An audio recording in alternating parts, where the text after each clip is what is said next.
We're live. Who all's in the house? Looks like we had all kinds of people here early.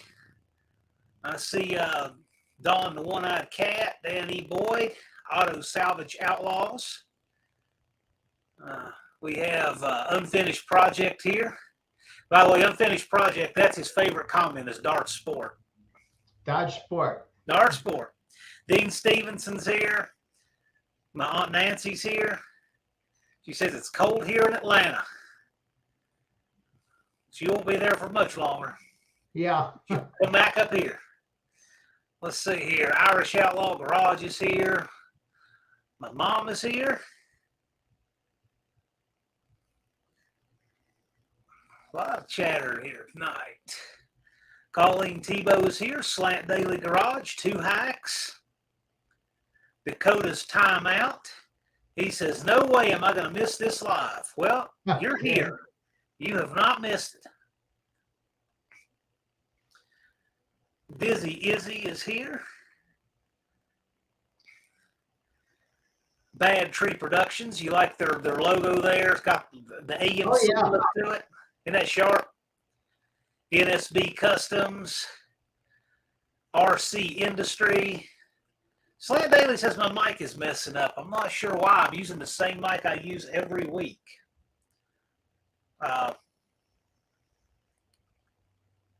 Sounds like a subwoofer or something. Oh, what that means? Yeah, I don't know. It's got to be on your end. Hey, well, yeah, it could be because the only speakers you can hear are Tom's. But yeah, if I can adjust my volume any. I don't know how I would adjust it. Let me try something real quick. Since they mentioned that.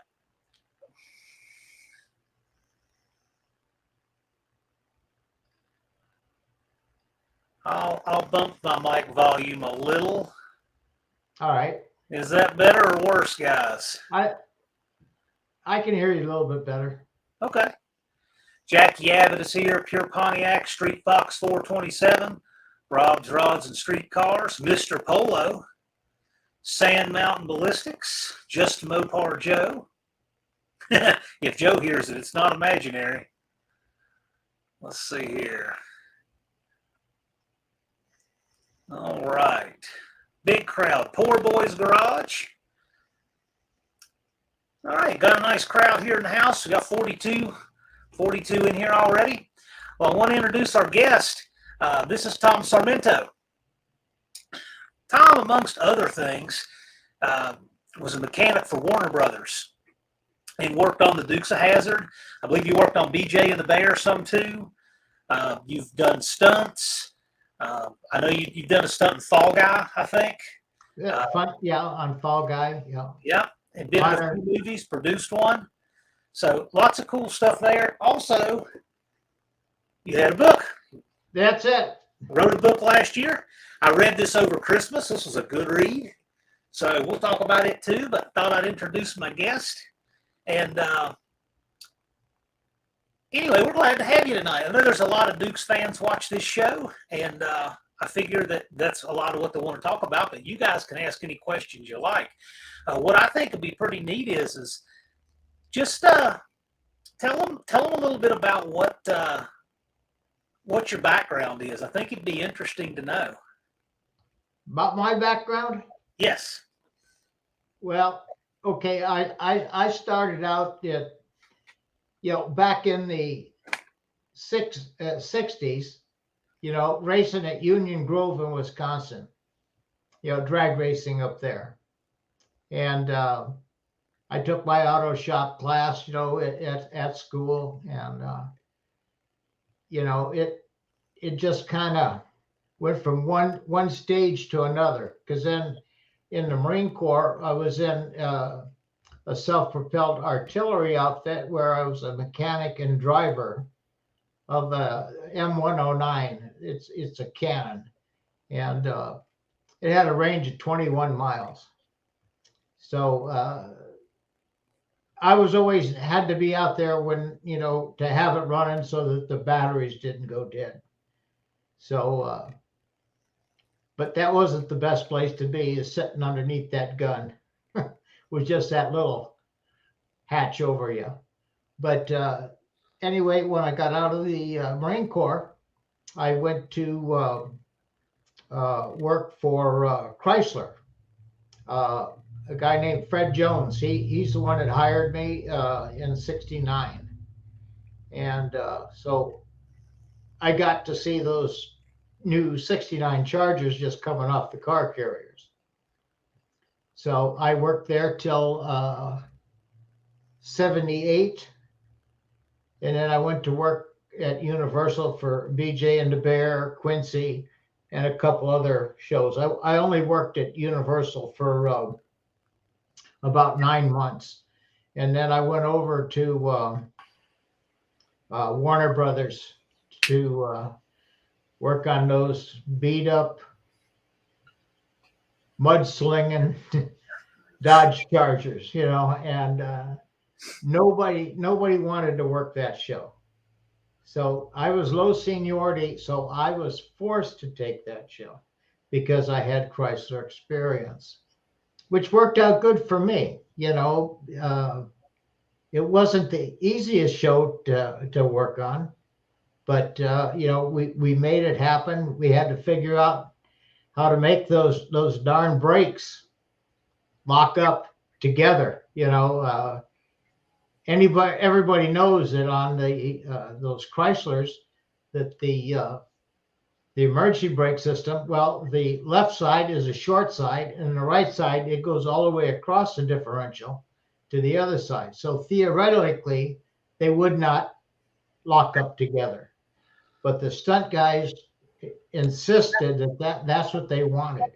It took me a whole season to figure out how to get that to work.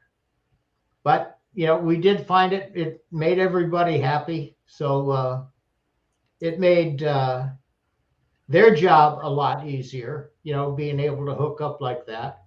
But so, I stayed there until 85. And I did one more show called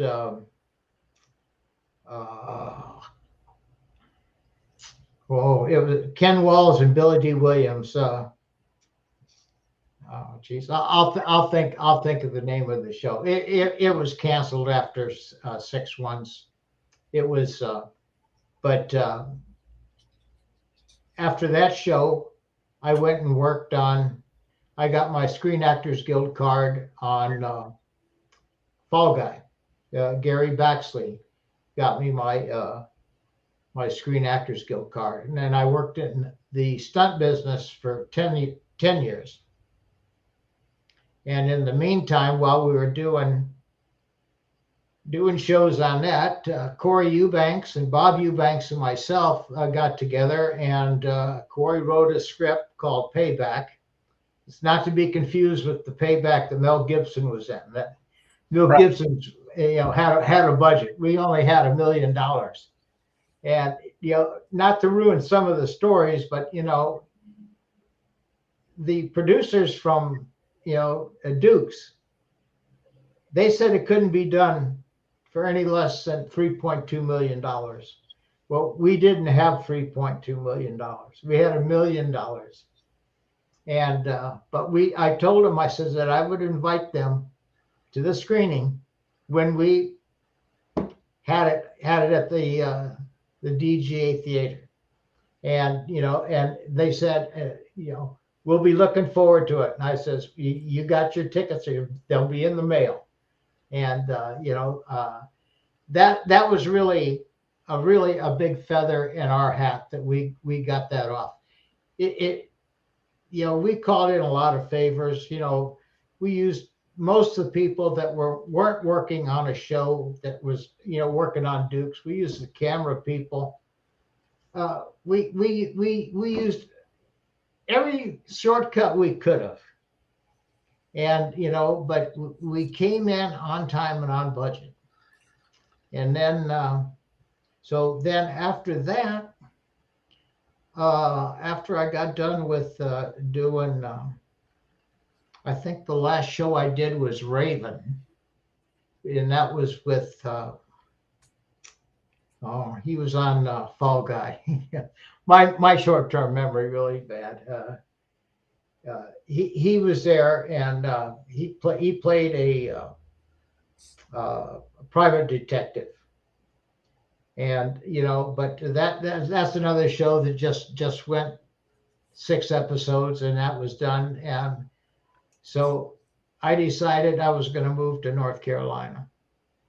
So I packed up the kids, and there's a good story about me and my kids in there. And so we packed up everything, and we went to we moved to Charlotte.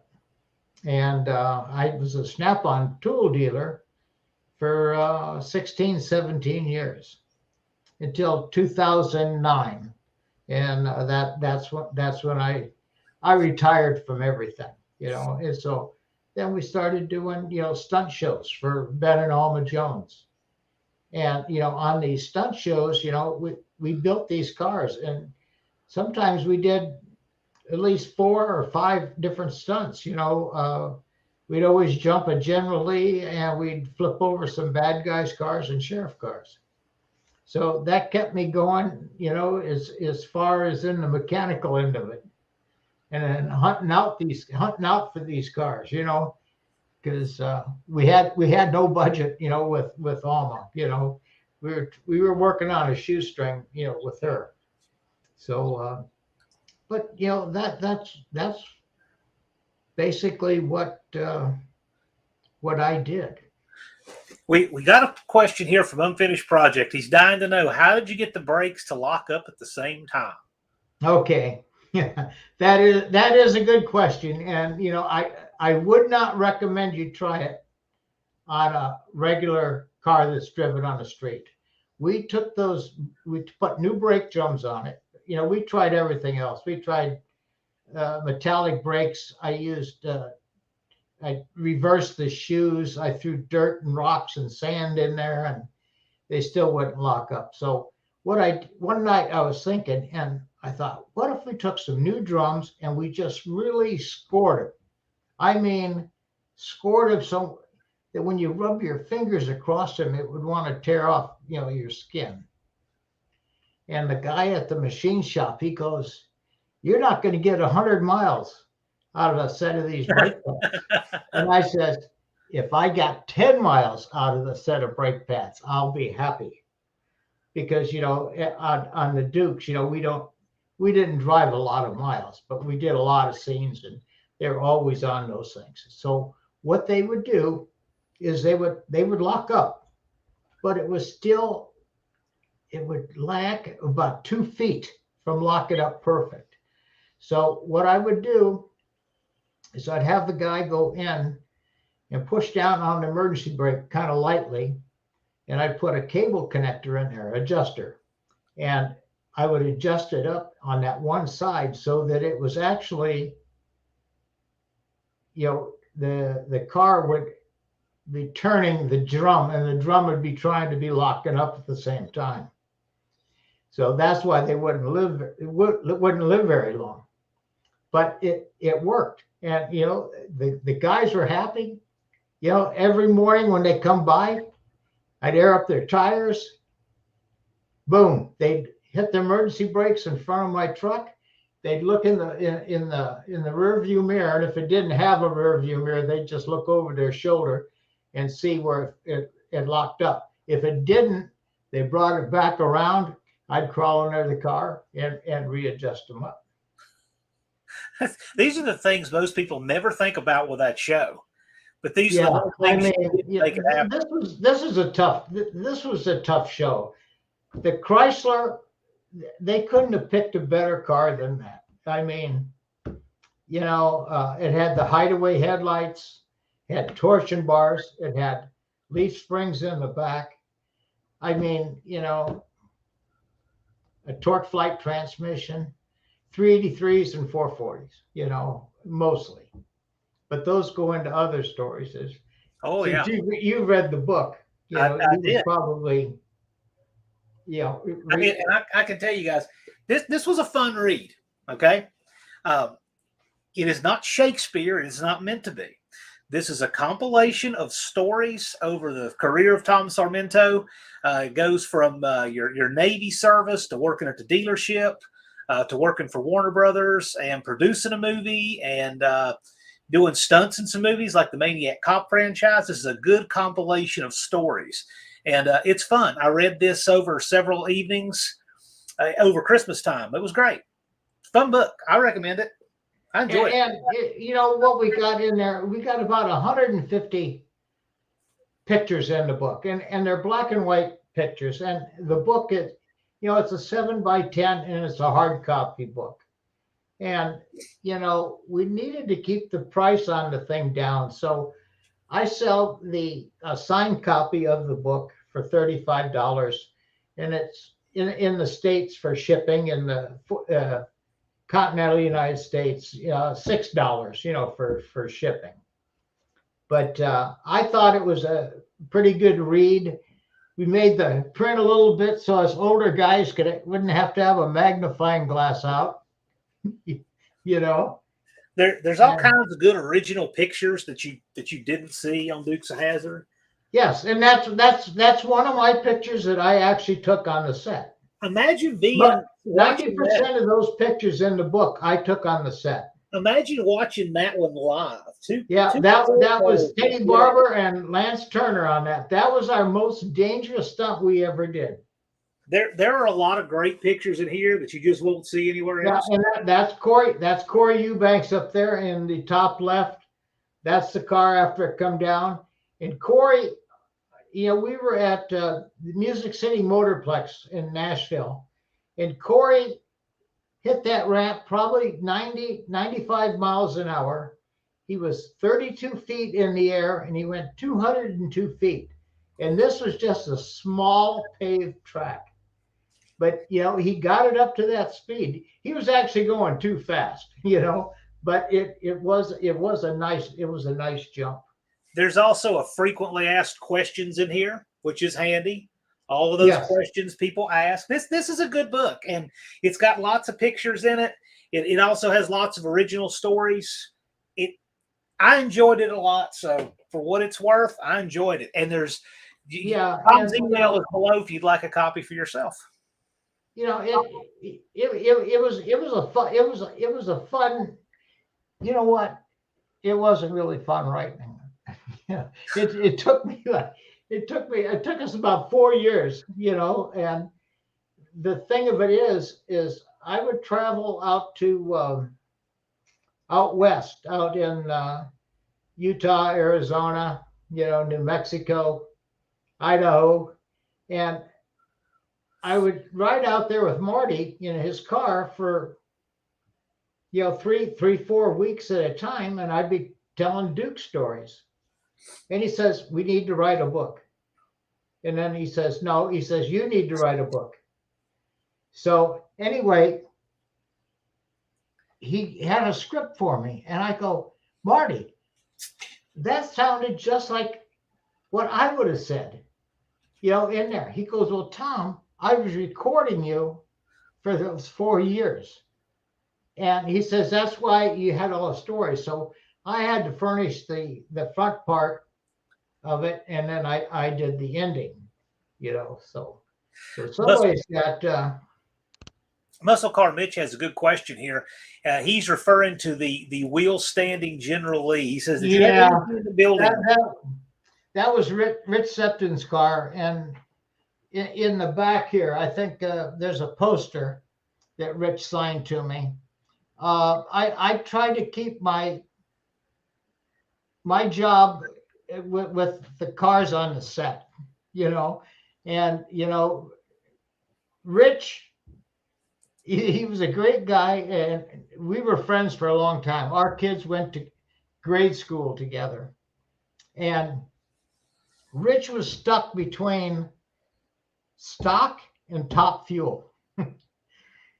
Yeah, with that blower and the 440, you know, and that transmission and that rear end that he had in there, and he had just tons of angle iron on that car.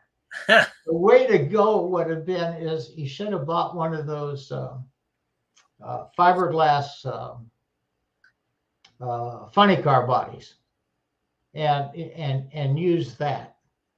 But he wanted a steel body, and it wouldn't stand up. He had it at the studio, and all the producers and everything, because they were going to write it into a script about with it taken off, and he couldn't get it up. That wheel standard, it just would not stand up. It made all kinds of noise, and I told Rich, I says, Rich, what kind of a stall speed you got in there in that converter? He goes, I got a 5,000 stall. I said, Ooh. Rich, that's your problem. You need to have a stock 2-barrel converter that will lock up instantly, and it will shock that thing and it would go up in the air. Huh. He goes, no, you're wrong. You're wrong. Well, probably 6 months later, he finally took the car out to, it was LA Dragway. It was out there in Palmdale. And he did get the thing up, but he never had the letters. He didn't have it lettered as a General Lee, but he was out there testing. But it did stand up. But he couldn't make it all the way down that quarter mile, though, but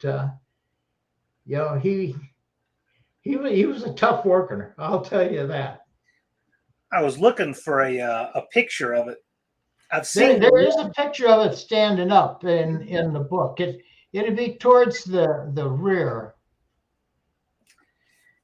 I'll grab that. There's another question in here that I'm pretty sure I already know the answer to, but so Two Hacks Garage there is asking, did you pour the concrete in Lee 1? Well, you know what? I did not work the first 5 episodes. That's the one where they had Lee 1. And I don't know if they actually had concrete in the back or it was a Tinkerbell fable. And we know who we're talking about. I don't know if they really had concrete. You didn't think they would, because if they had the bags of concrete in there and they got damp, well, then it turned into instant cement. So what we used sandbags at first, when we were out at Lake Sherwood. And then we went to putting lead weight ingots in there that weighed 33 pounds. And then we just used the lead from the camera car.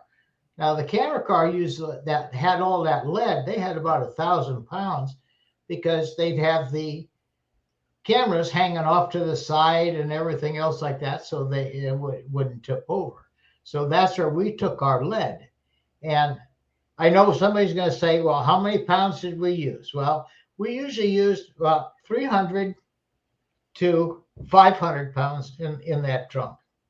And 500 pounds, added that to a 3,600 pound car to begin with, even though we had the interior out, but we had to put all the cage material in there, and that was pretty heavy. And we used a 5-gallon fuel cell, and we had a firewall. I think we had a fairly safe show. You guys had some safety innovations because of those jumps. Oh yeah, and my heart actually beat more, watching those cars, and for that car before, when it started up until it got to the ramp, I was always, there's always something that could go wrong. And here's a funny story. Paul Baxley wanted new batteries put in every car. Jump car, didn't matter. They put it in the budget. New batteries in every car.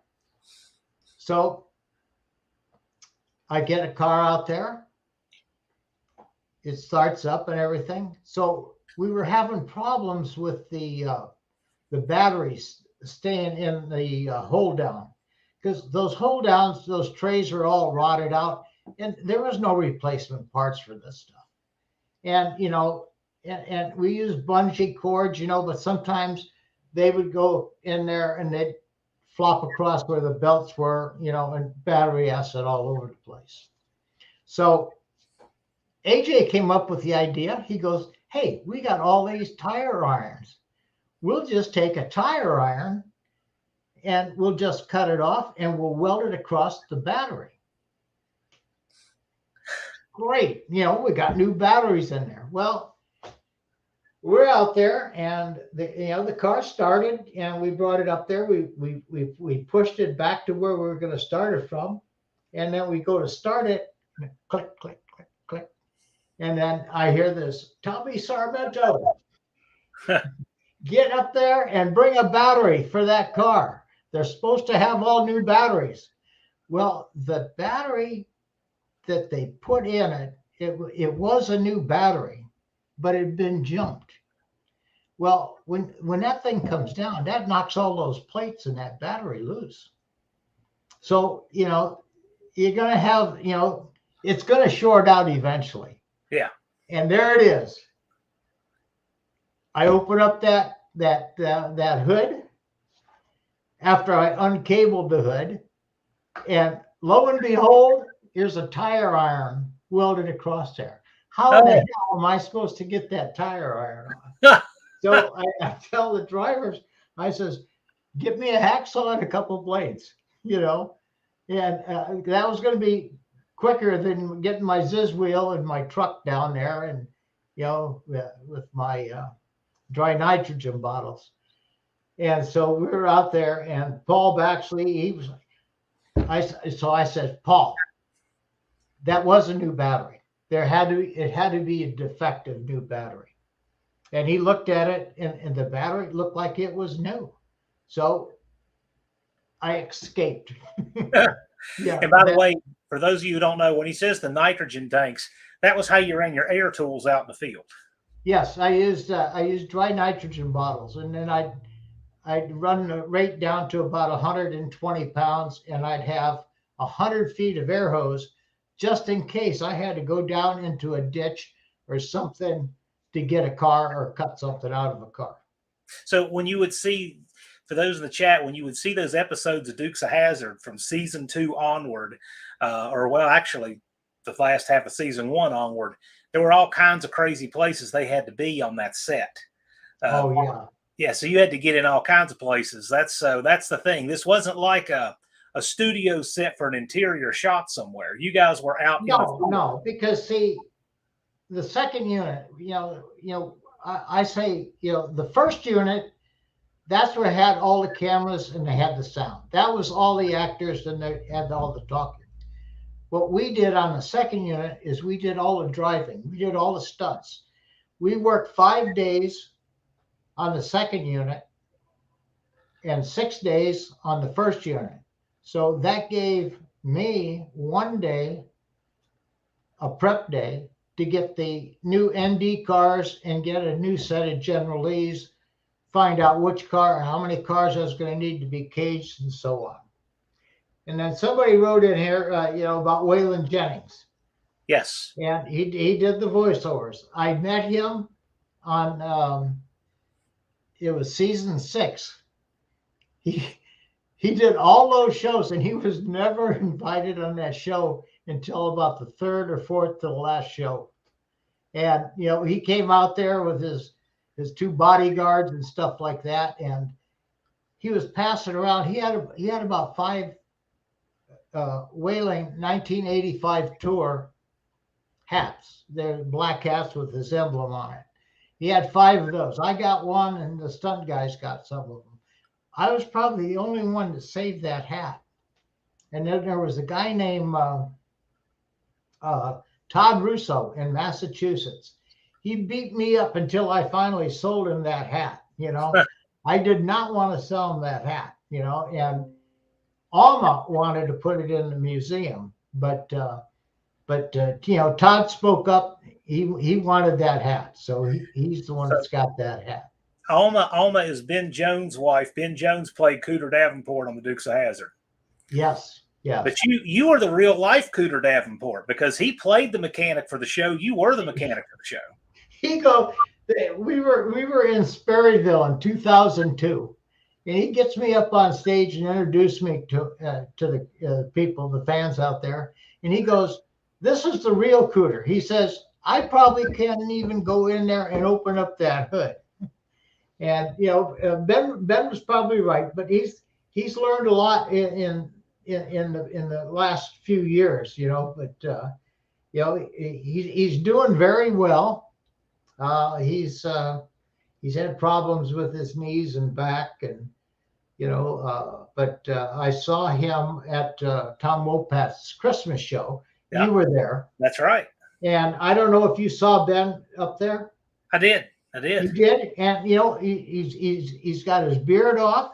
He looks 10 years younger, and he's lost some weight, and he was up there and he sings for about an hour, and then he leaves, and he doesn't sign many autographs much anymore. He just needs to do his hour, say hi, acknowledge a few people, and he's out of there. And I mean, he's been doing this. He's got 3 shops. Nashville, Pigeon Forge, and Luray. So that keeps him going. That keeps Alma going. And this place is only a couple hours up the road. So they should be taking it easy. Well, yeah, Luray, what you're talking about, for those who don't know, Luray is, like you said, he's got 3 places where he's got memorabilia and cars and things like that. And Luray is only a few hours up the highway from me. Yeah. So that's where I met up with Tom here, and we got to talk about the book and some different things. They have the original rear end housing out of Lee 1 there in their museum. A few original parts and some original scripts and things like that. Very interesting stuff. It's worth visiting. Yeah. Sure. Yes, they do. Blake here's a big Knight Rider fan. He says, "Did you ever do any stunt work for that show? Did you ever work on Knight Rider any?" No, sure didn't. They took no, that was Knight Rider. Jack Gill. Jack Gill left the show the first season, and he did Knight Rider. He worked the full run of Knight Rider, and then Paul's son, Craig Baxley, and Henry Kingi, Bobby Orson, and there was 2 other guys that were working on Dukes with us. Well, when Craig got to do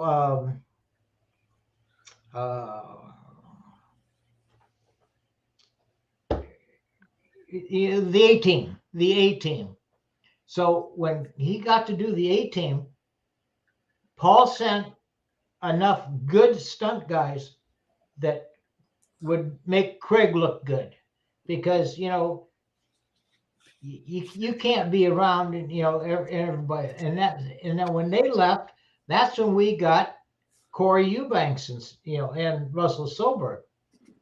Yeah, now that's I did that jump, that A-Team, at my 2009 PSI show, and that was my last one. And that one got my attention. I did not intend to go that fast. The day before we went out there, we ran that truck up high, low, down the middle. I couldn't get it over 55 miles an hour. It's a little a GMC with a V6 in it. And I don't know where all that speed come from, because I was figuring I was going to go about 85 feet. I'd be about 10, 11 feet in the air. Well, I ended up 13, 14 feet in the air, and I went 113 feet. Oh, wow. In a van, full-size van.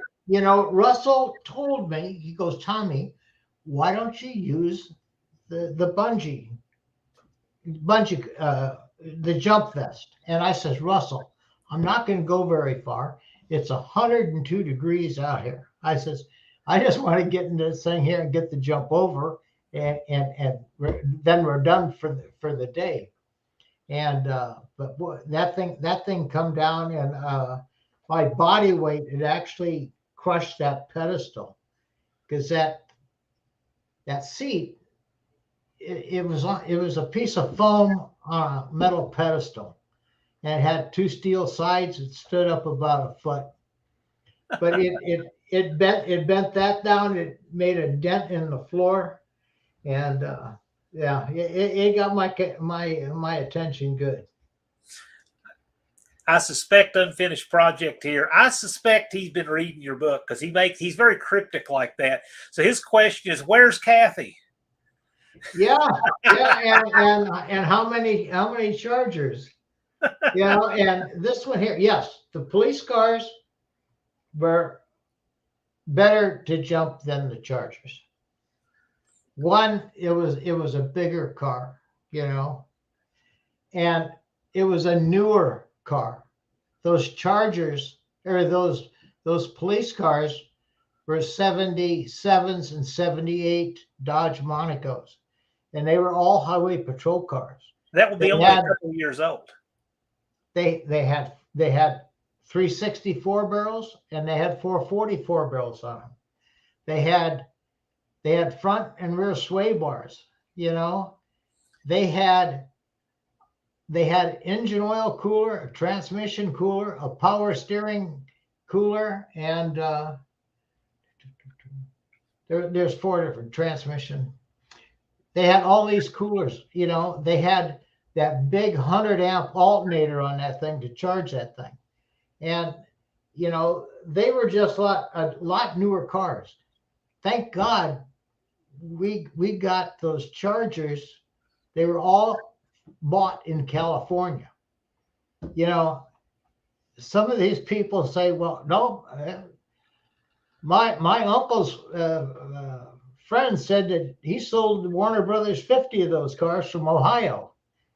And can you imagine a 30-year-old Charger from Ohio, what that would have as far as, salt damage to it?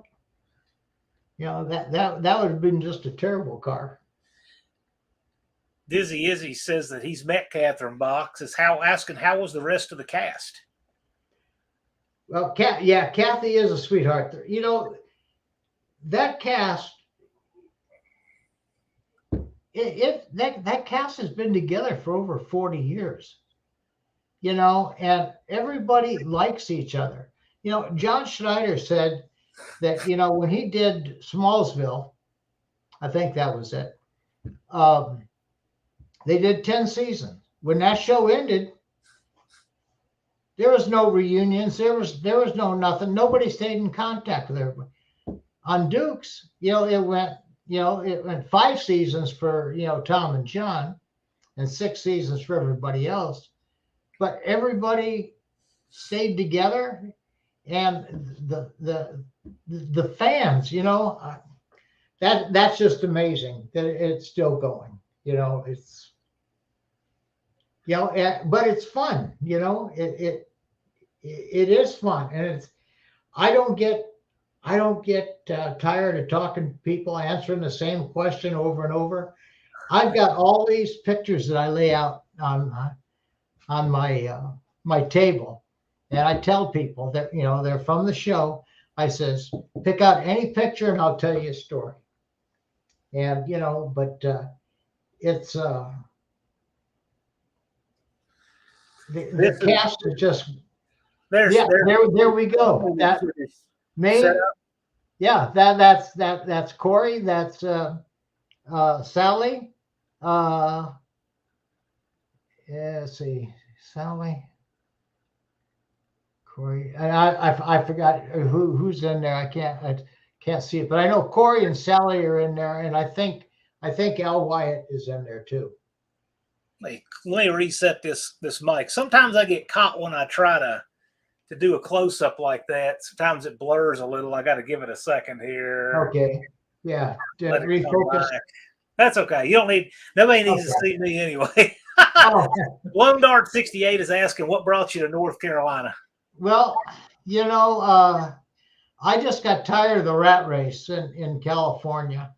You know, my my daughter wanted to finish college. She was going to Cal State Northridge, and it was going to take her probably 4 or 5 years to finish. So we got her into Gaston County College, and she finished up some of the courses she needed, and then she went to a school in South Carolina, and that's where she graduated from. And then my son, he was getting in all kinds of trouble, you know, and so we need to get him out of California into someplace else, you know, and you know, he kind of straightened himself up, you know. Doug's asking a question here, and perhaps you know, why did Daisy have a Roadrunner second generation and third in the same paint scheme? Well, so she had like a 71 2 and then had a 73. Yeah, we had a 71, 72. And, you know, the problem with the Roadrunner is, you know, we had one with a 440.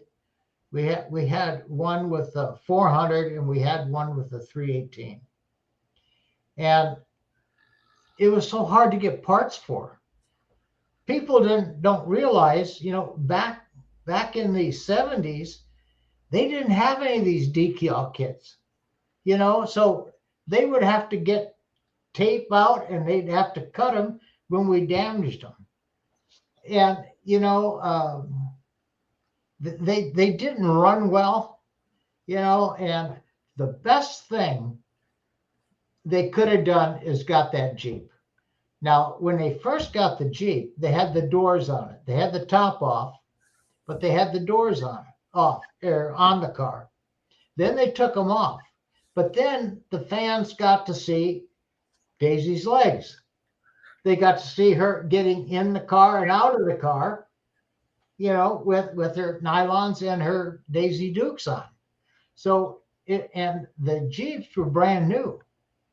We had 3 of them. I had 2 of them on second unit, and they were 6-cylinder automatics with automatic on the column. And Kathy's, I think it was a 343. 304. It was a bigger V8, and it was it wasn't a 4-speed on the floor. It was a 3-speed. Huh. Yeah, it was a 3-speed, and the other one was reverse. Yeah, they didn't have a 4-speed in the Jeep, and I think it was kind of a weird motor. I didn't think it was a 360. I don't know, somebody that's but you know, we didn't have any problems with those. Yeah, only one problem I had was going through water we had a wash, and sometimes it had water in it. My 6 cylinders would die about 100 feet going through that water. And I mean, me and Richie Birch, we silicone the spark plug wires, the distributor cap, you know, the ignition, everything. So we went and borrowed Kathy's because they were out there, and her one with the V8, it made it right through. And to this day, I do not know why that thing quit. I mean, the ignition box, everything we had, you know, watertight.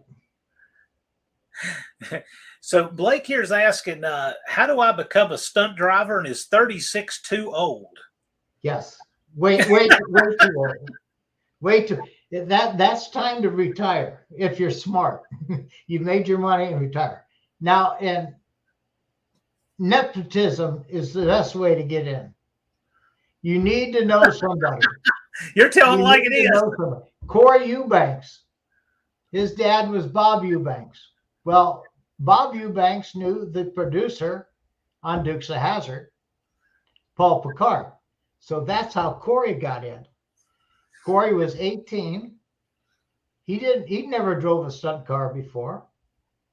but he did pay attention. And he had so much God-given talent as a stuntman. You know, he could drive. He's got to be one of the top 5 stuntmen, driving still today. I mean, he is just fantastic. I mean, he knows what's going on. He can just see it. Dude, That's by the that. way, there, That guy there got it. It's a 304 V8. That was the motor that was in the Daisy Jeep, the V8. Okay, so there's one thing that I find that's Dakota says here he would give a kidney to be a stunt driver. Well, he's gonna need some work on his kidneys, I'll guarantee you.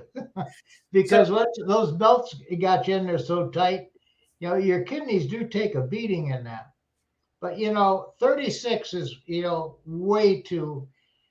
You have to have all your ducks in a row when you're late teenager, early 20s, and by the time you're 20, you should have at least 10 years in the business.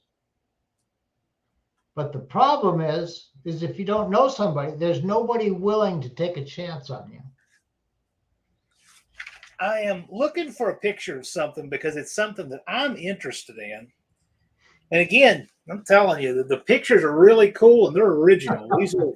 These are not just everywhere, but I'm looking for one of the Mean Green Machine.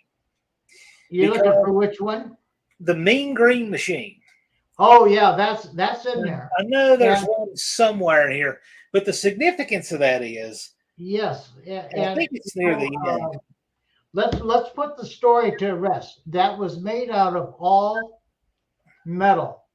It was not made of any plywood whatsoever. Because I'm sure there are people, because we have different generations of people watching this, and some don't remember that. I always was fascinated. Here it is. This thing right here. So I remember seeing that when I was it's a ugly looking piece. Yeah, and I remember that was the scariest looking vehicle I've ever seen. On Fall Guy. Right. That was my first day working on Fall Guy. It was with the Green Machine. And that's how I got my card. Because I knew how to drive it and I helped, maintain that car. And then there is an interesting story on how that Green Machine came to be that's in the book. Yes, I would never have guessed. Yeah. We'll save that story for them. So they can actually they can look it up and they can find out if they already don't know, because I've always been interested in that thing, and I never had any idea until after I met Tom that he had any connection to it. And I thought, wow, that's the coolest thing. I would never have guessed. But you guys can read that in the book. Yeah. Well, those special effects guys, they're pretty sharp. And, Warner Brothers was a cheap outfit to work for, and they knew if they could save $1 here or there, hey, they knew how to do that. So Rapid Transit Garage is asking, what is your opinion of the 2019 release of the Dukes of Hazzard? Of the 219. When you say the release, are you talking about on DVD or something? I don't know if anything that was released in 2019. Yeah, I'm not sure either. I know there was the movie in 2005 with Jessica Simpson. Now, and First Responder here, he's talking about some things on the Fall Guy. So on the Fall Guy, you worked the stunt. You worked one episode, I think. They did have it. See, one thing that was great working on Fall Guy, I didn't work as a mechanic. I worked as a stuntman. I had nothing to do with the way those trucks ran and stuff.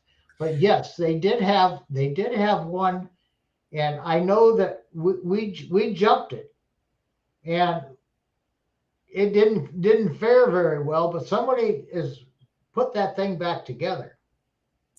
First responder, I can tell you there are some nice write-ups on that mid-engine jump truck. I know that they had put trusses on the axles so they could make a truck that would survive multiple jumps. There is some good ink out there on it. Jay was talking about the 2005 movie. Oh, see, yeah, he's talking about the 2005. What was his question again on that? His question was, what did you think of the 2005 movie? You know, I got in big trouble, on that, and I think I might have told you. I was in Waco, Texas, and I was at a showing, and we brought Harold Thornton's General Lee out to this theater there in Waco, and there was a reporter there, and after the show, he goes, "What did you think of the movie?" And I says, "Off record?" And he says, "Yeah, off record." I says, "It's a piece of shit." And I didn't think much of that. And I get a call from Ben Jones, and Ben Jones is in Washington, Virginia, where he lives. And he goes, "Tommy, I can't believe you said that to a reporter." And I told Ben, I said, he said, it was off record. He goes, "Tommy, lesson learned." He says, "There is no such thing as off the record when it comes to reporting." So I learned to keep my mouth shut. And then, but I made that mistake. But it got to Ben Jones the next day. But, they didn't ask anybody from Dukes to work on that 2005 movie. They played Corey and me against each other because I told them that I wouldn't work the show unless Corey Eubanks was driving General Lee. And Corey said that he would not work the show if I wasn't there. So they told me that they'd signed Corey in a contract, and they said, we're gonna send you a contract, the next day, and you sign that. So I called Corey, and Corey goes, "No, Tommy, I turned it down." It took 52 minutes for that to come up. We were trying to get and he's got it right. He's got it right. Right. That is my number. That's my number, because I can't say where all those cars were that I knew that come up with that 317, but ones that they usually forgot is the car that was up on stage on sticks where it was bumping around, and it was just the center section of the car. They always forget about the car that was up on the roof. And then I know where 5 of them were buried. And, so. Is that 317 just the California? The way I see it is how would actors know how many cars I used? And they were gone for a whole year, and they're coming up with these other numbers, and I was just, I don't know. Maybe they should stick with their reading of their scripts and stuff like that, But everybody's got that they remember. Doug Narden says 317. That's a lot of orange paint. Boy, the color of orange really varies depending on who. Yeah, and since we're talking about orange paint, every car is a shade different color, because all the primers, there was gray primer, black primer, red primer, yellow primer, gray primer, and when we painted those cars, they just scuffed over them. And if it didn't need any body work, they didn't even they saved a lot of primer, and they just painted over, and they look good, And nowadays, we just used enamel on it, and I didn't work the paint shop, Thank God I didn't have to be in there for the body work. And there are some funny stories in there about the body work. But on camera, those cars are good looking 20 footers. You get up around 10 feet, and you can start picking the car apart. But at the time when we did this, we didn't have any cell phones. When we were out there, we used a payphone to call the studio to check in and out and what it is. We had somebody there at the payphone to answer the phone when it rang. But, and then it was never on DVD, VHS, or anything. So now you can actually stop that frame by frame, and you can sit there for 15 or 20 minutes and try to pick something out that was wrong. So if you're doing that, that's really not any fun watching Dukes of Hazzard, Well, Balloon Dart 68 asks a question, and then we'll come back and grab two hacks. But what paint was used on the Generals? What say you? That would be a Hugger orange. It's a GM color. Now, there's a reason that it's a GM color. And the story is in the book. And Guy Waldron, which is the creator of Dukes of Hazzard, he envisioned that car as a 69 GTO that was Hugger orange. So Hank Nessel was the transportation coordinator, and he goes, "Let me bring you another car and see what you guys think of it." So he brought a 69 Charger, had it painted Hugger orange, had the decals on it, the push bar, and all the other little pieces in there. They loved that car. Guaranteed, those producers did not know that Charger from that GTO. All they saw was that Hugger orange, and it was a pretty color. Now, Chrysler had Hemi orange, but it had metal flake in it, and it was sparkly. So, but that's how come we ended up with a Hugger orange paint. Or sometimes it could be called Corvette Flame Red. So Hugger orange is Corvette Flame Red. Those are the same color. Same color. And here's something else that I've kind of figured out to reconcile several different colors, because, for instance, the paint on the deck lid of Lee 1 was scanned as a TNT Express orange. Mark Warman Graveyard Cars says Big Bad AMX orange. But the thing is you can scan them different colors because they were painted over different colors. But back in the day, we didn't have color scanners or anything. Right. You sprayed it over whatever.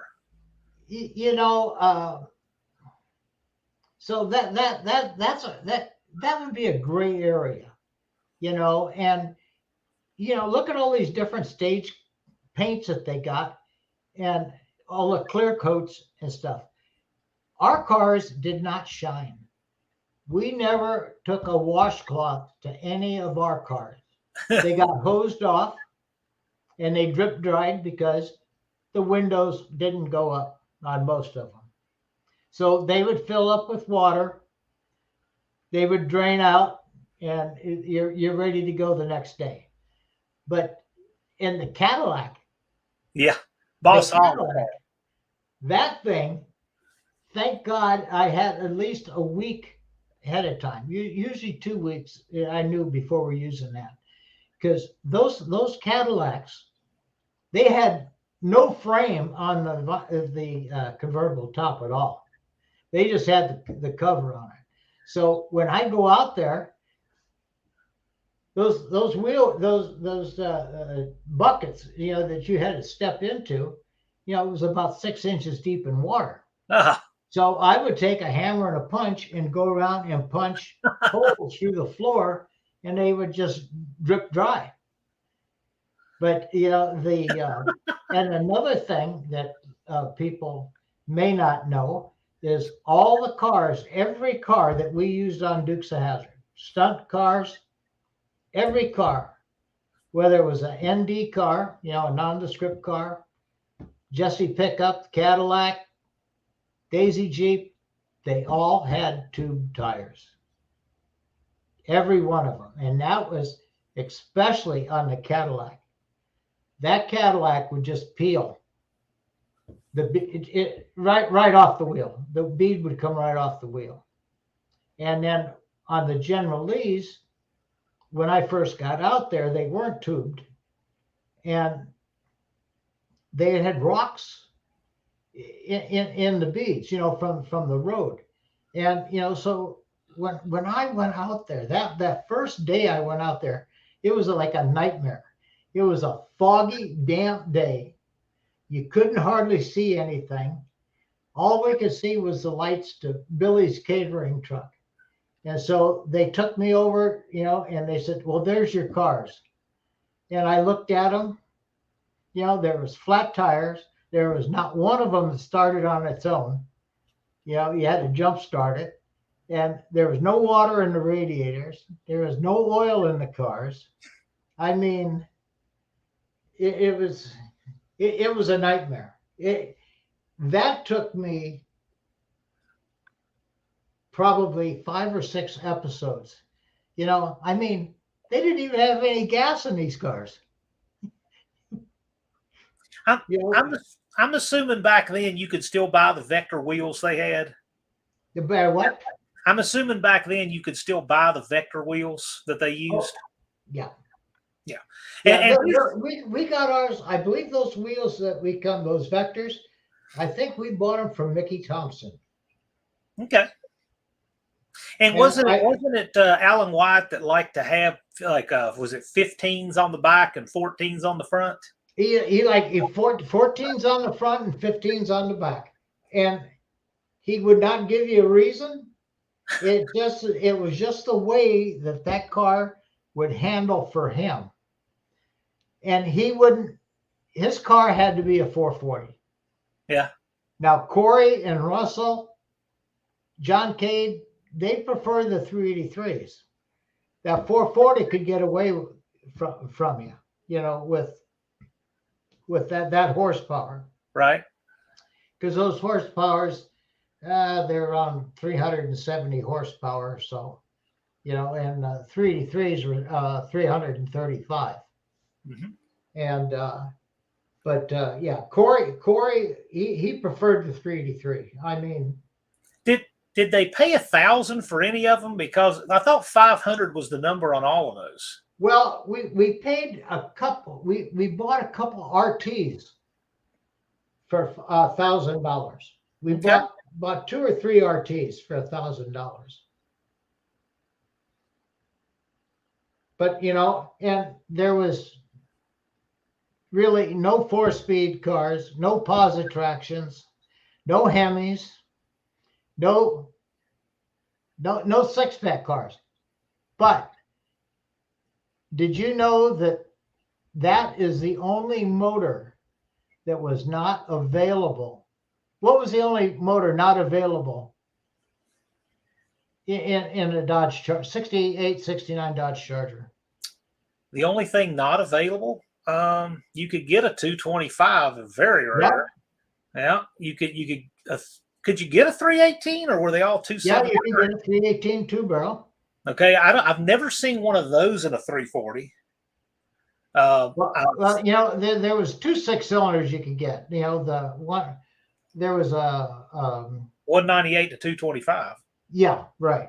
Yeah, both of those were available in there, and they were 3 speeds on the column. Wow.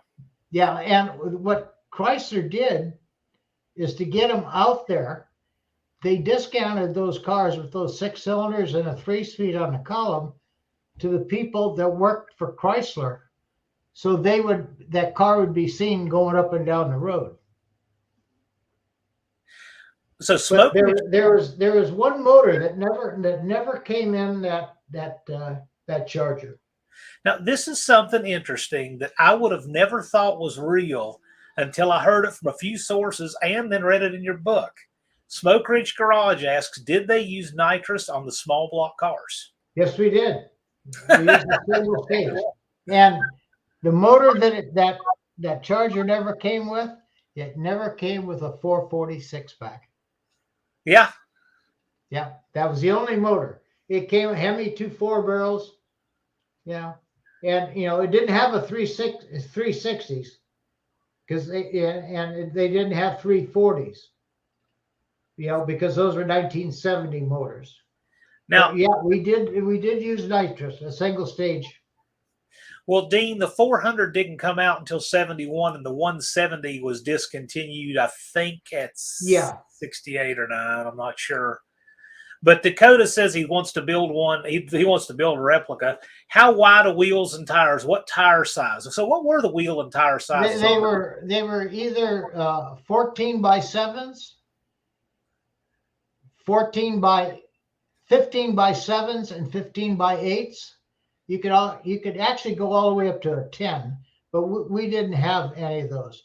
And the tire sizes, what we used on them, on the 14s was a P225 R70 14, and we used on the Charger, we used P235 60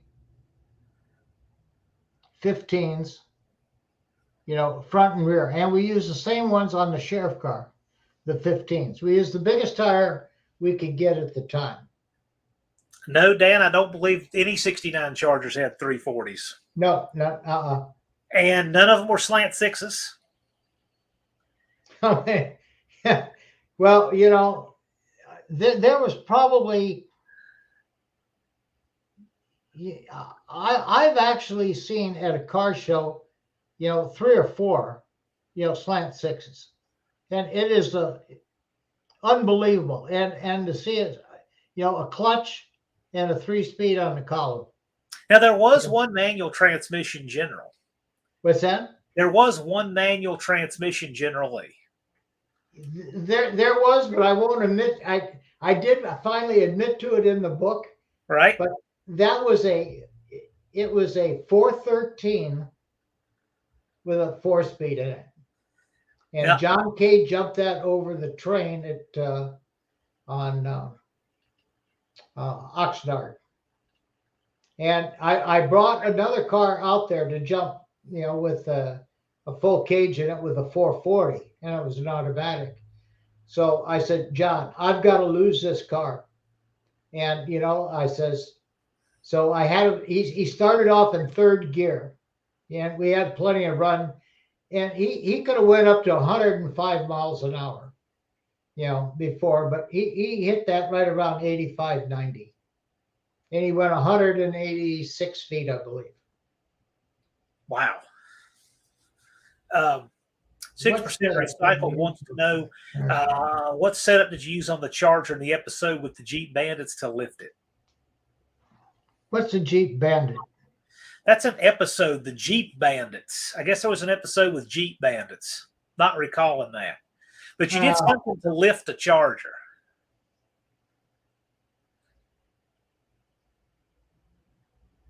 Huh. Are they talking about that 4-wheel drive Charger that they had? Maybe 6% Recycled. If you can re-ask that, we'll get to it. And Dean is asking about the 413. There was that one Charger that had a 413. It wouldn't have come with it, but somebody had put it in there. Somebody. We bought that car. It was a 318 car. It was originally a 318.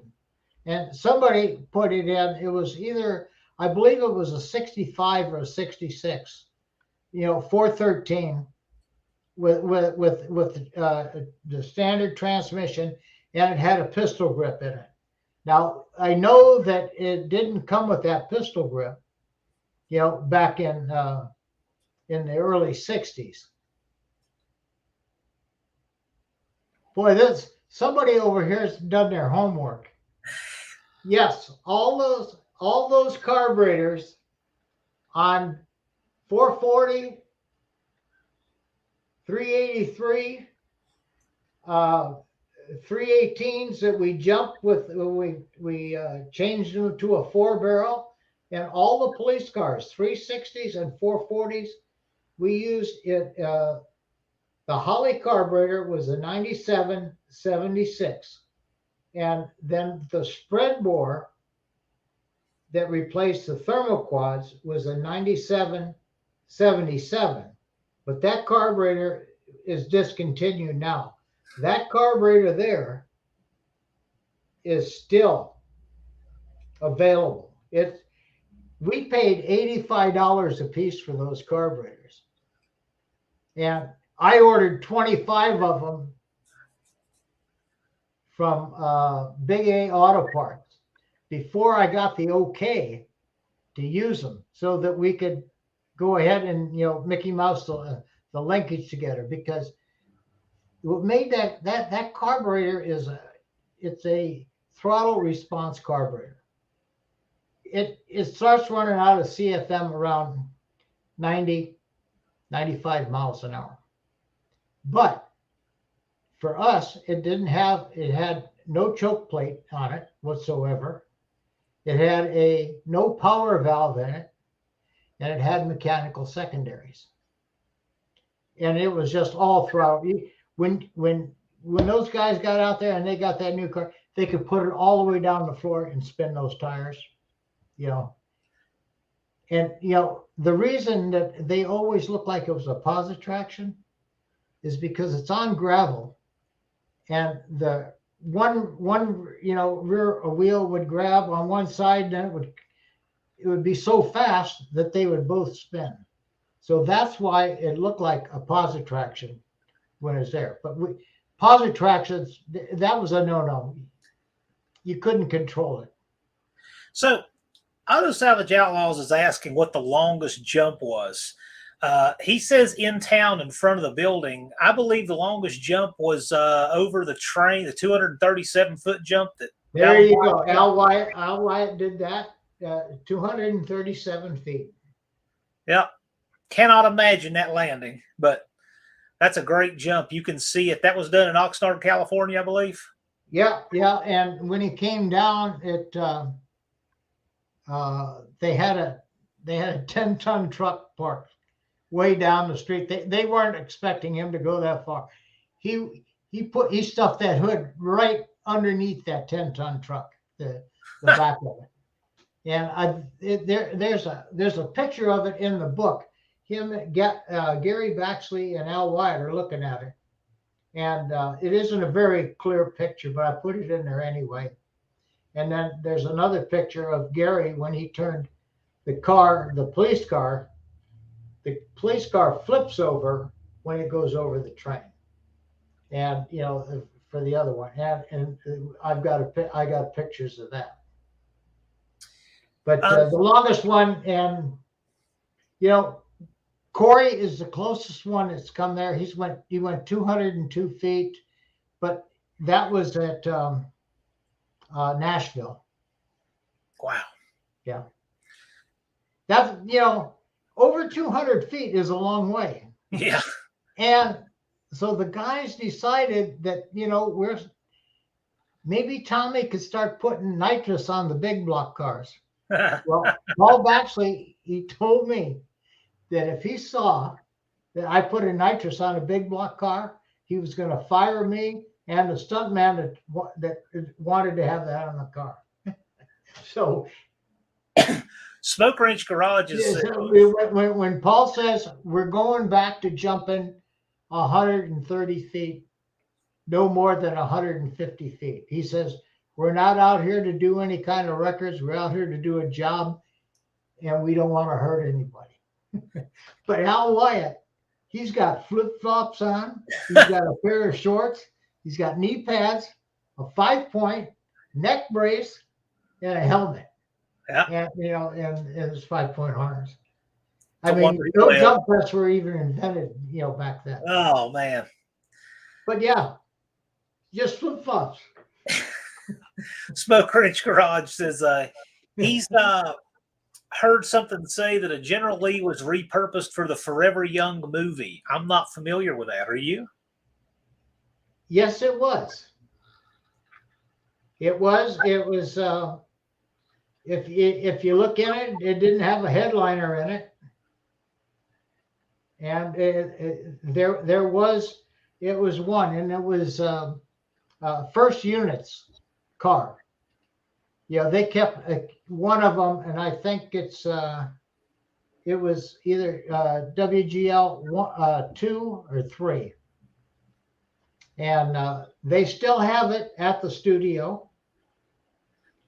But if you go there and you're thinking you're gonna hear them talk about Dukes of Hazzard, on the tour, they never ever mention the word Dukes of Hazzard. They've got this beautiful touring thing, and I mean it's just gorgeous. There is not one picture of the Dukes of Hazzard on their walls. Is it a political thing? Huh? Is it a political thing? Yep. Yeah. That's a shame. Yeah, and here it was a #1 show. They've got all these other shows that only were hoping they could be #1. And they got all their pictures up there on the wall. But we were there. You paid $65 a piece. And they take you around in a little thing, and they take you over there by the gazebo, and you go, wonder, buddy, is that the gazebo that was used on Dukes of Hazzard? And he goes, I don't know anything about that. Yeah. And one guy asked, isn't that where Cooter's garage was? No, don't know. And so I when he stopped, I says, can I get out here, and I want to walk over to the garage where I used to work? I said, I worked here for 7 years. And he says, no, we can't let you do that. And I says, you can't let me just go around the corner of that building and just see if anybody's still working there? He says, no. So what they did is, I said, I'm done. I says, I don't Yeah, want to right. go to the tour. Yeah, you shouldn't have been asking. Yeah. So they actually they had some other assistant come over there, and she stood right there with the golf cart, so I couldn't go anywhere.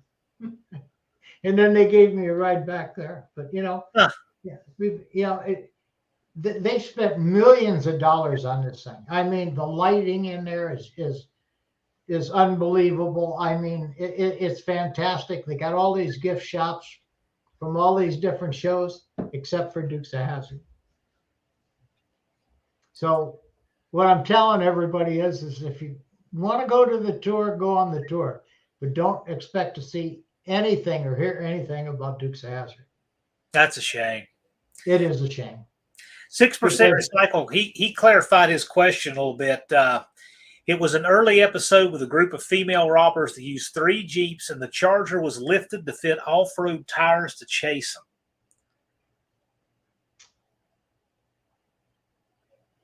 Any recollection? I don't remember. The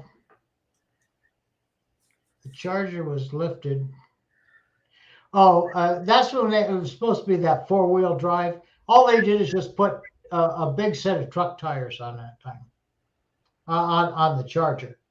I can't remember 3 Jeeps being used in the same. Did you lift it any to get those on there? Huh? Did you lift that car to get those tires on there? Well, we can get those big tires underneath that Charger. They just pull the fenders out a little bit. It didn't have to do any stunts.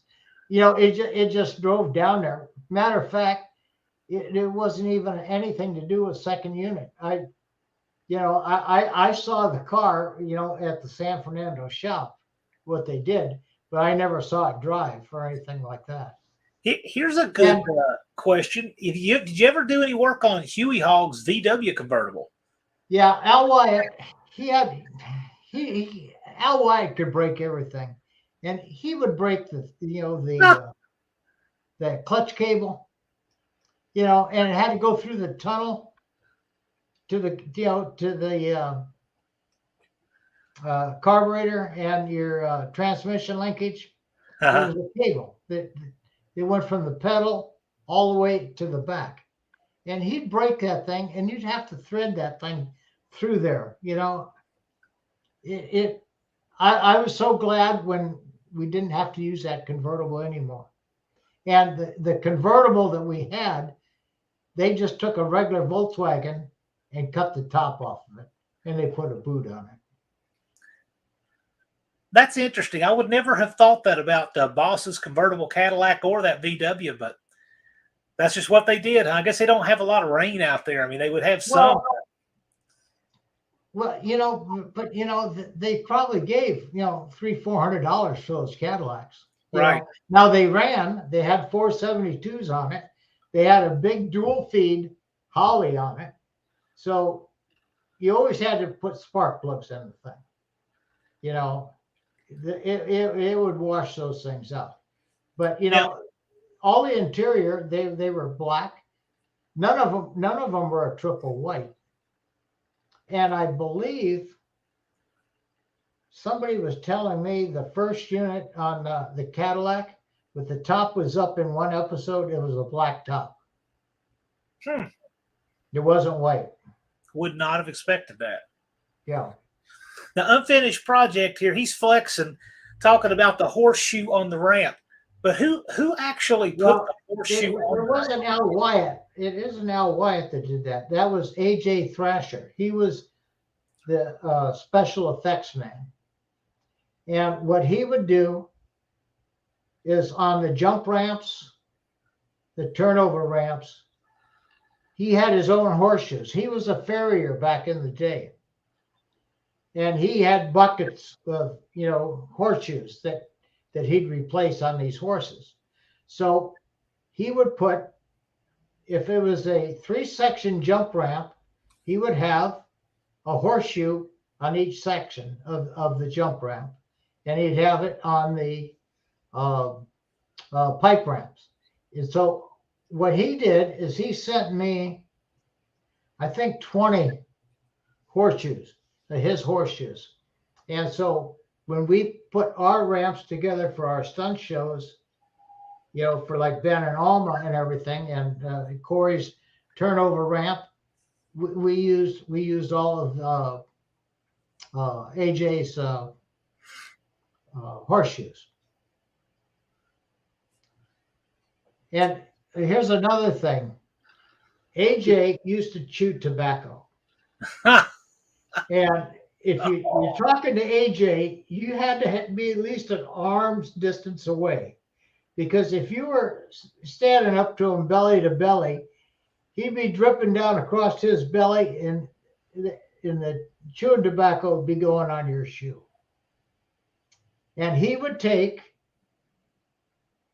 his chew and he would stick it on the dash, in the center of the dash, and it just dripped down and it got hard. Not one of the stunt guys would ever think of taking that off the dash. Bad luck. Unfinished project says Thrasher built all the roll cages. Didn't you build some cages? Yes. He did the cages, and he did the hoops.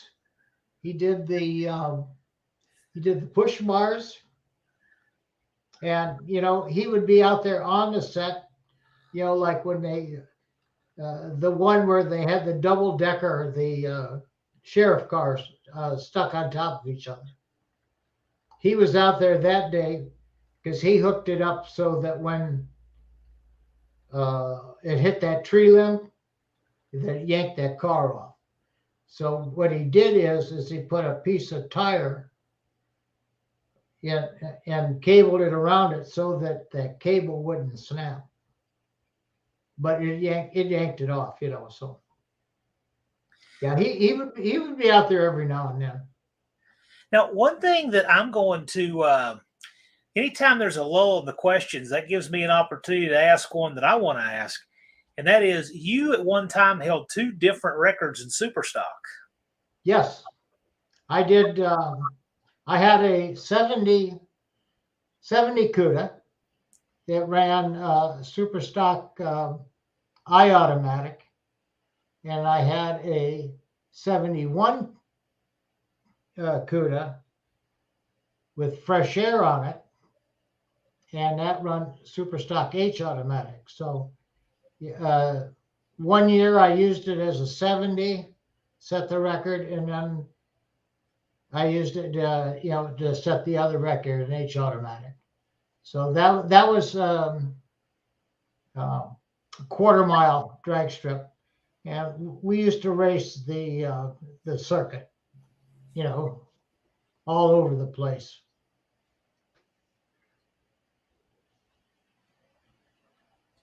I was going to show a picture. There's a picture of one of your Super Stock paint schemes. I believe it's on a 71 Barracuda. And It doesn't have my name on the door? yes, it does. Okay. There's the wheel standing General Lee. Yeah, okay. Now that's out there at Palmdale. Yeah. He got it to stand up.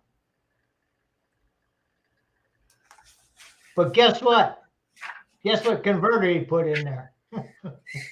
He used the smaller converter. Yes, he did. He used a stock converter. I was looking for that picture because that's an interesting picture. You were holding 2 Wallies in it. Yeah. I got that was for class wins at the Winter Nationals. And that picture there, that's Rich Septon holding the car. And that's a 71. And I sold that car to these 2 guys in Oslo, Norway. And they wanted to see 3 passes on the car. That was the final pass. I did not drive the car. I had somebody else driving the car, usually for racing. But they wanted to see me make 3 passes in the car. They just wanted to see how fast it would go, before they loaded it up. And, so, it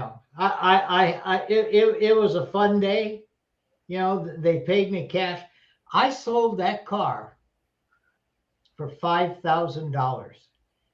Today, you couldn't buy that shaker hood for $5,000. That's true. And that thing had a Dana in it. And that 383 with a Torker manifold, and it had a 615 CFM Holly that was factory on that car. And that thing, I could go through the lights at 7,600 RPM on that 383. Now, it was close because oil pressure would be at 0 when you went through the first speed light. So you had to lift, after you went through the ET light, because all that oil was all up in that motor, But so for those of you wondering, this book's got these stories and more. I've just scratched the surface in it. I've given you some teasers, showing you some of these pictures. It's a neat book. I thoroughly enjoyed this, but I got a link down below if you're in. We had fun, and we tell a lot of the stories, but we haven't really scratched the surface. Well, there's all kinds of stuff that we haven't touched on at all. Because I started out with a 55 Rambler 4-door, and my dad told me if I did the body work on it, he'd help me paint it, and we painted it black with a white top. It looked like a skunk, and until I broke there was a flathead 6 in it, It was a 3-speed with an overdrive. And the thing of it, it was so funny about that car is that everybody did call it a skunk. But then when I broke it, my mom and dad, you know, I don't know where they got the money, but I ended up with a 57 Bel Air convertible. It was the one that had the gold badges. Yep. It had a 283 with a 3-speed on the floor. I had it 2 weeks and I threw a rod out the side of that 283. So I saw in the paper a guy had a 327, 365 horse motor. Yeah, he had the good fuely heads on it, and it had a Dunoff 3030 cam. I got a Offenhauser aluminum manifold with 3 Stromberg 97s on it, and so that was my car that I used to take up to Union Grove, the drag strip. One-eyed cat here. He's asking, what cars are in Tom's garage today? Yeah, we're gonna hate to admit that, but you know, my Charger. Just before Thanksgiving, I got rear-ended in my Charger, and it was a nice car. It was just a 6-cylinder, but I had it up to 134 miles an hour. It wouldn't go any faster. That was fast enough. And so I had no car payments, and a guy in a Dodge Ram, he just run into the back of that car and totaled it. So my daughter got me a 2022 Toyota RAV4. Okay, it's practical for me going around to the shows. It gets 41 miles to the gallon, but it's not me. And since it's a lease car, I can't really change the wheels. I can't put stripes on it or anything else like that, you know. But so that's what's in my garage now. I've got rid of a guy named Bradley Harrelson. He bought my my last car that I was gonna build for a jump car, and it was a 70. It was titled as a 70 Charger, but we had a 69 front end on it. It had a 440 in it, but you know, it was froze up. But it had all the linkage and everything, and you know, it had the TikTok dash, and you know, I mean, it had a lot of good parts in it. You know, and it was a complete car. You guys, most of the people in our chat, they work on stuff and build stuff, and you guys will really enjoy about the middle of the book. Tom working some of the mechanical stuff from Warner Brothers, like the stuff they did, the stuff they threw away, the stuff that was cheap, things we can't imagine today. Well, you know, before you could, AMD got involved in making all this new sheet metal and everything. I threw away 2 10-ton trucks with fenders, doors, bumpers, grills, everything. And so when we started getting out of the business of building jump cars and stunt cars, Clay King, his dad come down and wanted to buy 2 of my Chargers that ran with 440 motors in it. So we got to talking, and you know, and I says, why don't you just buy everything in the yard? You know, I got that 18 van, and it was filled up with all kinds of grills and radiators and taillights. That thing was packed. And I sold him 9 cars. I sold him, I think, 5 Chargers and 4 sheriff cars. And he says, well, how much you want for it? And I says, well, I don't know. What will you offer me? He says,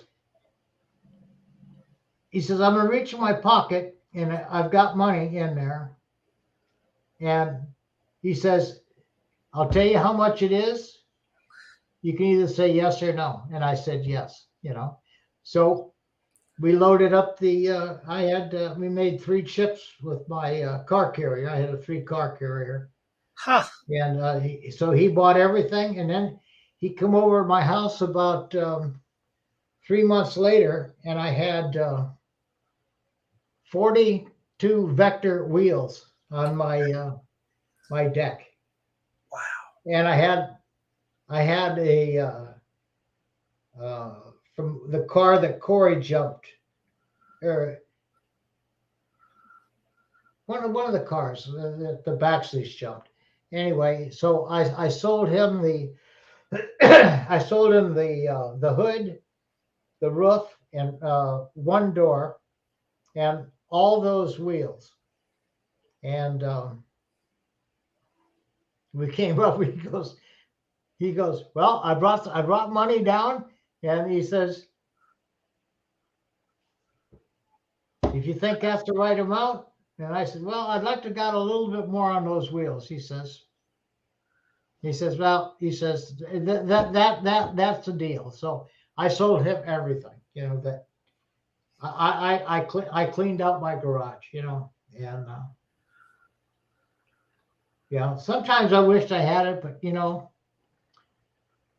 I'm never going to get around to redoing it, and see, for these guys that are Mopars, guys, we've got a Petty Fest coming up in April 15th. It's in Randleman. It's from 9 a.m. to 1 p.m. And Richard Petty's going to be there, and he's going to be signing autographs. That's the Richard Petty Museum. Yeah, at the Petty Museum in Randleton. And then we got in London, Ontario. It's a town that's just outside of it. It's called New Hamburg, and it's got the largest Mopar show in Canada. We were there last year, and the swap meet is just unbelievable. They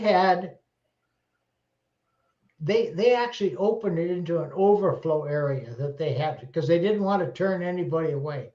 It was the largest show. And we'll have Rob Murphy's General Lee and his Daisy Jeep there next year. And that's a pretty good show. And I also want to just throw in a kind of a attaboy. We got some people from Ireland that are listening or watching your show tonight, because it's pretty it's going on 1 o'clock. No, it's going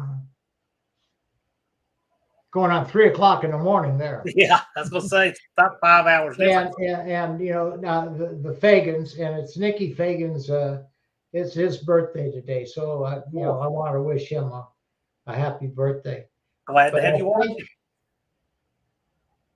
Yeah, I went and passed my test for the cardiologist, and he actually wrote in there that I could travel. So I got 1 down, and I got 2 more doctors to go to. But my biggest thing is I got to convince my daughter that she should let me go. If she says stay home, I have to stay home. So, but. You're actually doing some work on some cars when you go up to Canada. Well, yeah, I what it is when I go to London, I got that 383 manifold to put on this guy's car. We put it on that 97 76 carburetor, and the car runs good, but he's got a torquer manifold on it, and that's the same manifold that I'd turn that 7600 RPM, through the lights. It isn't a street car manifold. So I did find him a dual plane intake manifold for 383. So then I go up to Todd Russo's up in Massachusetts. He's got a 440 in his Charger, his General. And we put one of the AVS, it's a Edelbrock. I think it's AVS2 or something like that. It's about a 600 CFM carburetor. And we put that on there. And I looked down in that manifold, and somebody had put a 78 440 manifold on with all that smog plumbing on the inside of this thing. That manifold, it was just completely black, you know. Huh. So I got him, you know, one off of 69. And so when I go back up to Massachusetts, we'll be putting that manifold on there. I just try to stay, you know, stupid advice. You know, I'd rather show them how to do it, you know, instead of me doing it. You know, I don't like to get dirty anymore. It took me years for my hands to, all that grease and everything to come out of my hands. If there was something back then that you'd like to have worked on and didn't get a chance to, what would it be? Well, I really love those Cudas. I love those Cudas, and you know, my brother and I, we talked in that 69.5 Roadrunner. That's the one that had that fiberglass hood, and you had the hood pins, you know, you took off and it sat up. That was a 446 pack car. And he was always wanting one with a 4-speed. Well, I went to California and I was talking to Bob Lambeck, and he's a pro stocker from back in the 70s. Right. And he used to have Tim Ekstrand, and Tim Ekstrand had a 69.5 GTX with a 4-speed. That thing has got less than 1,000 miles on it, and it's still sitting in his garage. After Tim got done racing it in the stock classes, he jacked the thing up. So it was on jack stands, and you know, as far as I know, the car's never been sold, and it never. His son has got the car, but it's still up on the jack stands, and it was that lime green with the black hood. You know, it was a very sharp looking car. And he was a national record holder in the stock class with that car. But coulda, woulda, shoulda.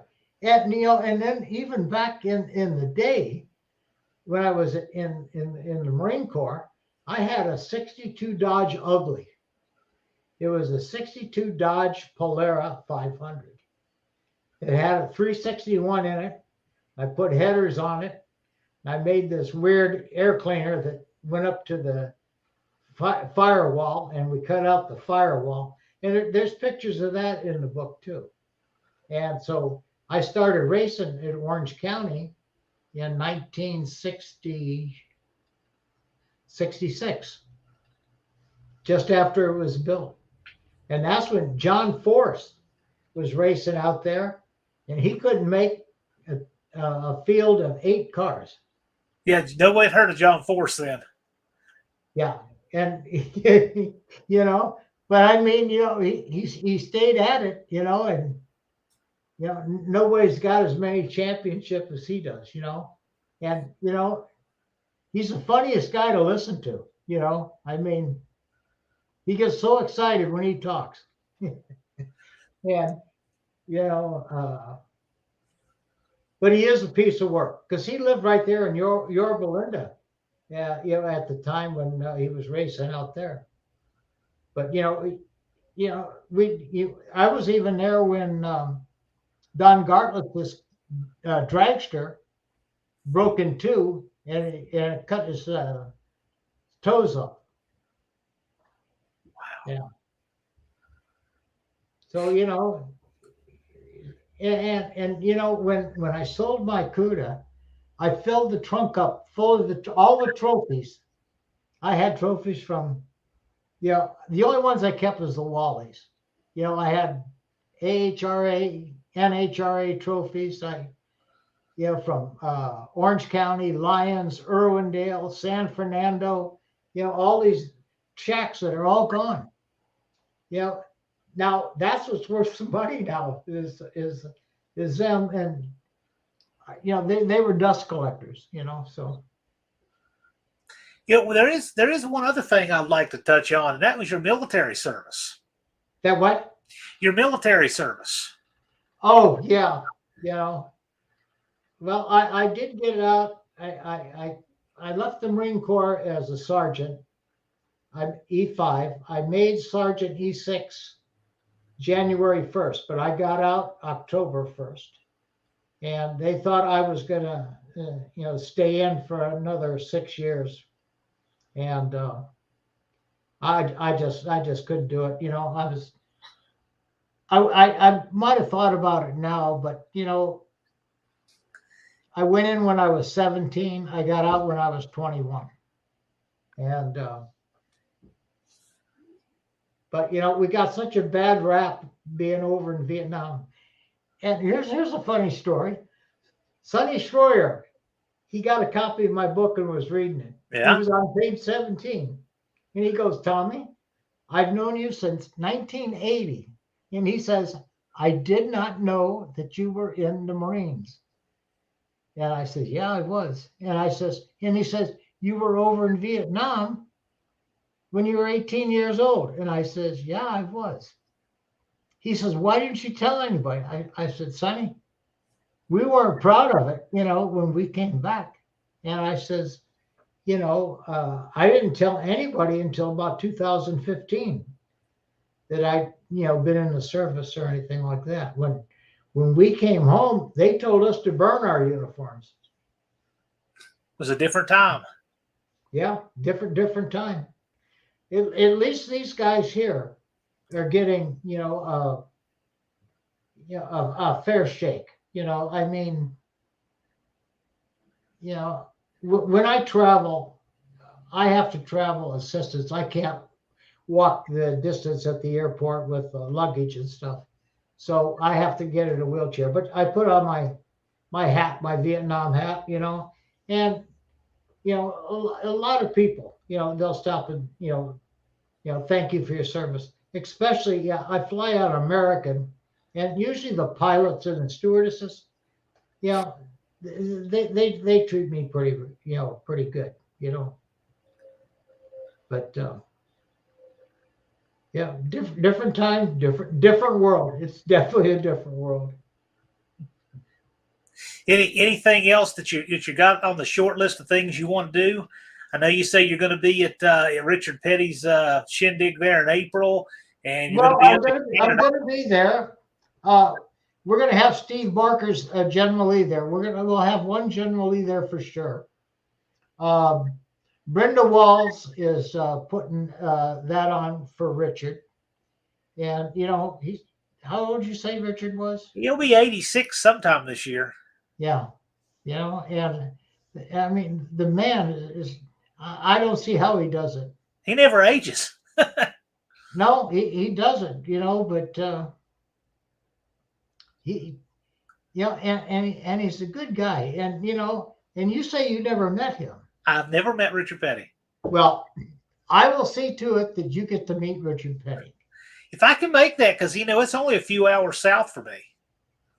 So that's he's so like I say, we're going to be up there. We're going to be selling the book up there, and for all these people, they can get me on Hazzard County at carolina.rr.com, or they can go to the website, right. And it's hazardcountystuntteam.com. The website will redirect you to Tom's email, and they're both. What it'll do is it'll ask you for your name and address, and so I'll see that, and then what we'll do is we'll tweak that up a bit.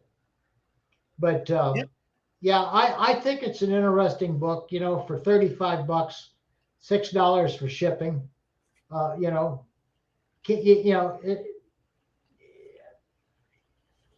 know, we could have made it a less expensive book by going a paperback, but I got to thinking, I worked too hard for that. Let's give something that a paperback, you can read it and you throw it away. At least this one here, you could leave it on your coffee table. It's a good beast, and I'll sign it if you want it personalized. You just tell me who you want it personalized to, but you spell it, because I cannot spell these people's names the way they sound one way, and I go, geez, But I just got yesterday an order in from a sheriff in someplace in Maryland. It's up there towards Ridgely, Easton, and what they did is they wanted to buy him one of the Dukes of Hazzard cars. Well, as far as those things are, you can't touch them for $300-400, and that's with no signatures. So I says, why don't you just buy him the book? So I wrote a thing in there that they wanted me to do. So he should have it the middle of the week. But that makes me happy, you get some of these law enforcement people, and they like the Dukes of Hazzard. It's I'll tell you what. It was a G-rated. It was G-rated. It was a series. family show, and it's the only country in the world it's not shown on regular TV. It's shown in 17 different languages, and it's just all political.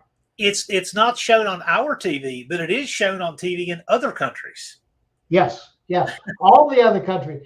Over there in Ireland and Germany and Italy, they watch it, like it comes on once a week, and it's on for an hour, and they didn't used to have commercials, but now they're starting to, you get commercials in there.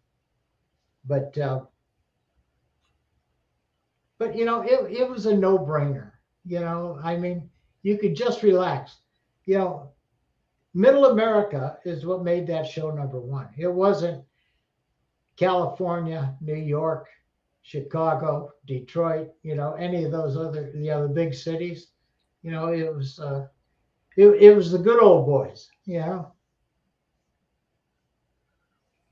Excellent. I'm looking at some comments in the chat, and there's two questions over here. Okay. One, they would love to see if the General Lee would show up at the No Name Nationals. And I've had a handful of people ask if you want to show up at the No Name Nationals. We actually talked about this. It's a pretty good haul for you in Southeast Missouri. Because I asked Steve Barker, if he would bring his general, our problem is it costs so much for fuel. Yeah. Because he'd have to, fire up the diesel, and that would be fun, but we know we can't run it at that. You don't have classes for that, or no? You have class for anything. That's the beauty of the No Name Nationals. There are no classes. You can, if as long as you just put a dial in on your window. No, you don't even have to do that. You can just make exhibition passes, call out, whatever you want to do. Oh, okay. Just go down the track. John, we'll have to talk, about that. Yeah. I know it's not until the end of the year. September 21st through 23rd.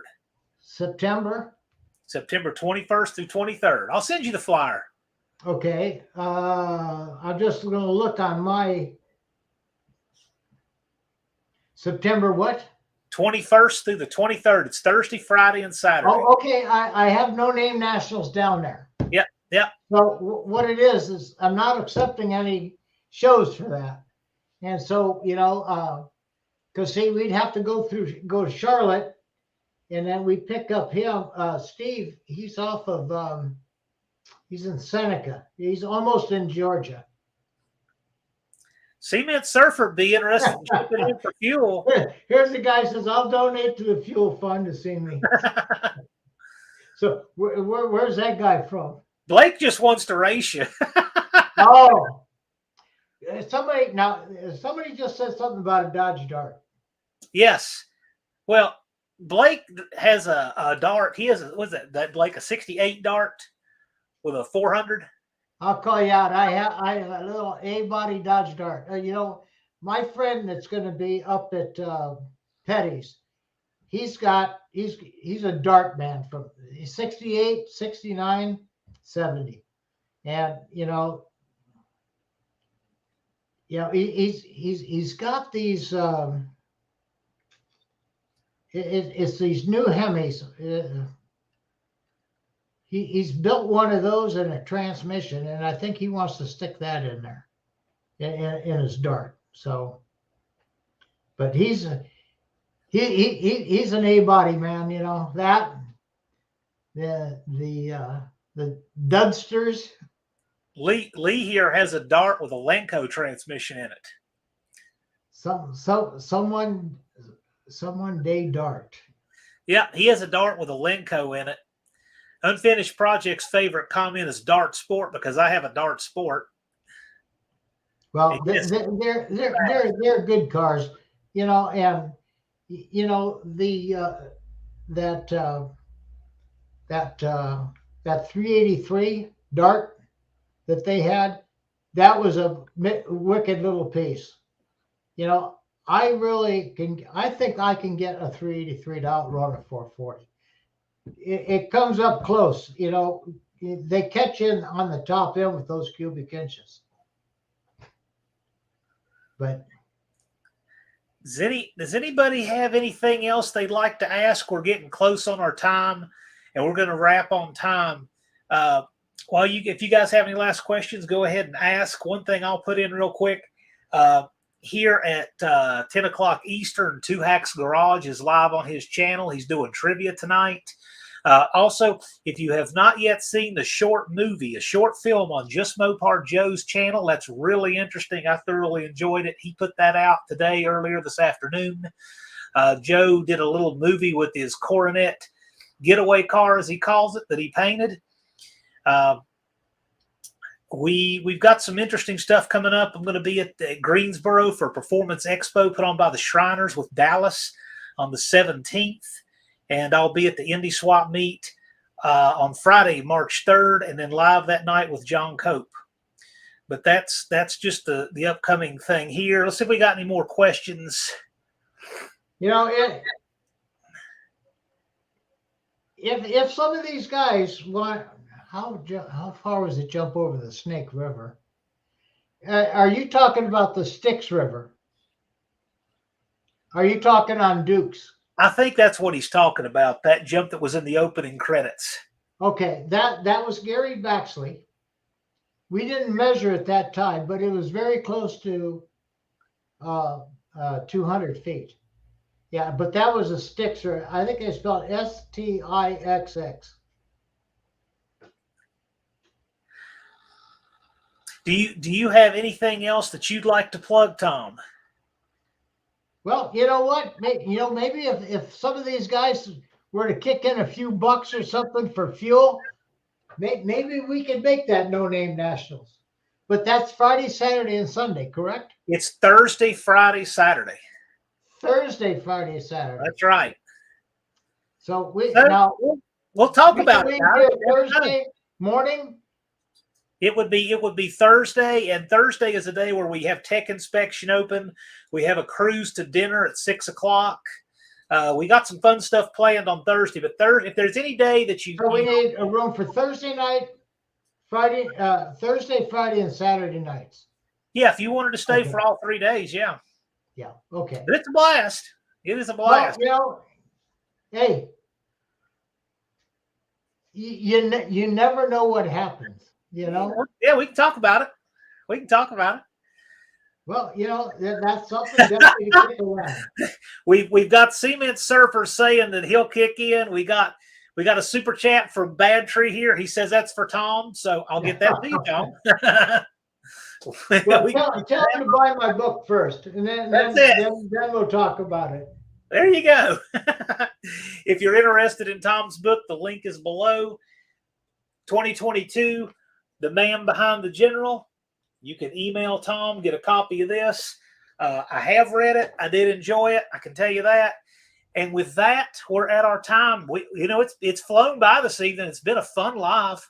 I know I've enjoyed the chat, and I've certainly enjoyed you being on. We'd love to have you back sometime. Hey, we can definitely get back. Maybe if I get to go to Ireland when I get back, I'll be gone most of May, and then I'll be back, and then I'm gone mostly in August to that show, that Mopar Fest in New Hamburg, Ontario. Sounds exciting. So, but if you got people that are there from Michigan, that's just going across the border. That's it. We got people from everywhere in the chat. But I'll tell you what, we're at our time, so I'm going to go ahead and wrap it up and thank the mods, Joe, Andy, Blake, Buzz, Buff, Ari. Thank you guys. Fubar, I appreciate you guys keeping the chat running smooth. And appreciate everybody who's dropped by the chat tonight. You're the reason we do this, and we thank you. And with that, I'll see you guys next week. Thanks for having me on. Anytime. Okay. Bye-bye.